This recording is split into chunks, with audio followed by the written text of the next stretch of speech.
Good morning everyone. আশা করছি তোমরা সবাই খুব ভালো আছো আর আমিও খুব ভালো আছি। আর নিয়ে চলে এসেছি নতুন দিনে নতুন আরেকটা ভ্লগ। আর কালকের ভ্লগটা তো অনেকেই তোমরা প্রায় দেখেছো। আর কালকে সমস্ত কিছু শেষ করতে প্রায় বিকেল 5:30 মতো বেজে গেছিলো। তারপরে সব পরিষ্কার করে সবাই অলমোস্ট টায়ার্ড ছিল, কেন কি সবাইকেই সকালে অনেক তাড়াতাড়ি উঠতে হয়েছিল। আর বাড়িতে কোনো কাজ থাকলে বুঝতেই পারছো যে রাত্রেবেলা সেরকম কারোরই ঘুম হয় না, তো সবাই খুব টায়ার্ড ছিল।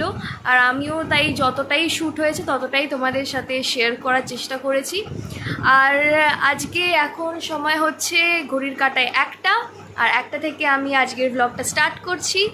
আর আজকের ভ্লগে রিভিল হবে যে আপকামিং কোন ইভেন্টের জন্য, কথাটা আমি তোমাদেরকে বলিনি, সাসপেন্সে রেখেছিলাম, সেটা আজকের এই ভ্লগটা তোমরা দেখতে পাবে। তো পুরো ভ্লগটা তাই দেখতে থাকো স্কিপ না করে। আশা করছি তোমাদের আজকের ভ্লগটা দেখতে খুব ভালো লাগবে। তো আমি রেডি হয়ে চলে এসেছি আর আমি পরেছি একটা সুন্দর শাড়ি, যেটা এই শাড়িটা আমার মেজো মামনির।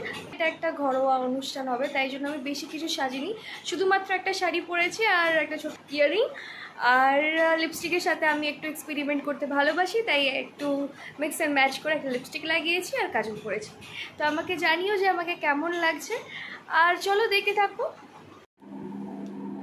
এটা হচ্ছে আমার আদরের একমাত্র ছোট ভাইজি, বিভূতি ভুবনের সবচেয়ে ছোট সদস্যা, খুব আদরের। ওর সঙ্গে দিনরাত আমি খুনসুটি করি, দিনরাত খুনসুটি করি। আমিও এসেছি, আমার মায়ের কালকে বাৎসরিক কাজ ছিল, তো সেই জন্য এসেছি।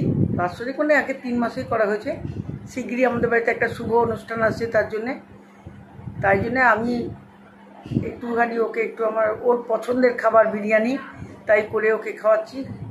খাক, কেন আমাদের কদিন পরেই তো আমাদের ছেড়ে চলে যাবে, চ্যাটার্জি পরিবার ছেড়ে ও গাঙ্গুলি পরিবারের নতুন সদস্য হতে যাচ্ছে। আমাদের সবাইকে কাঁদিয়ে, আমাদের সবাইকে একা করে ও এখন গাঙ্গুলি পরিবারে যাচ্ছে। তাই আমি আবার কবে আসবো না আসবো, তাই ওর আমার খুব ইচ্ছে হলো ওর পছন্দের একটা খাবার তৈরি করে খাওয়াই, তাই একটু বিরিয়ানি তৈরি করে ওকে খাওয়ার ইচ্ছে হলো আমার। জানি না হ্যাঁ পছন্দ মতো করতে পেরেছি কিনা। এই পর্যন্ত আজকে থাক। হ্যাঁ, সেটা খেয়েই বলবো। হ্যাঁ, সেটাও খেয়েই বলবে যে কীরকম হয়েছে।